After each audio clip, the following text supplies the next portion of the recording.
આજે અરવલ્લી જિલ્લાના મોડાસા તાલુકાની ગૌ જિલ્લા પંચાયતના ઉમેદવાર અને તાલુકા પંચાયતના ઉમેદવારની મીટિંગ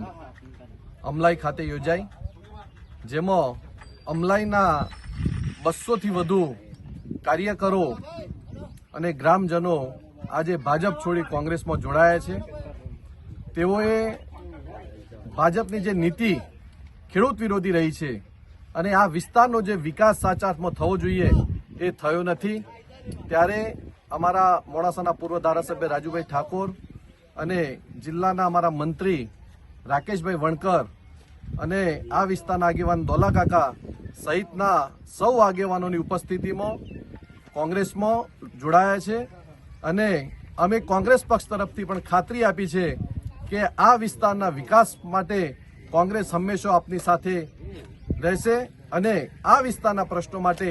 જે કોઈ લડત લડવાની આવશે એ પણ અમે લડી અને તમારા વિસ્તારના પ્રશ્નોને વાચા આપવામાં ચોક્કસથી પૂરેપૂરા મદદરૂપ થઈશું। આજે જે લોકો કોંગ્રેસમાં જોડાયા છે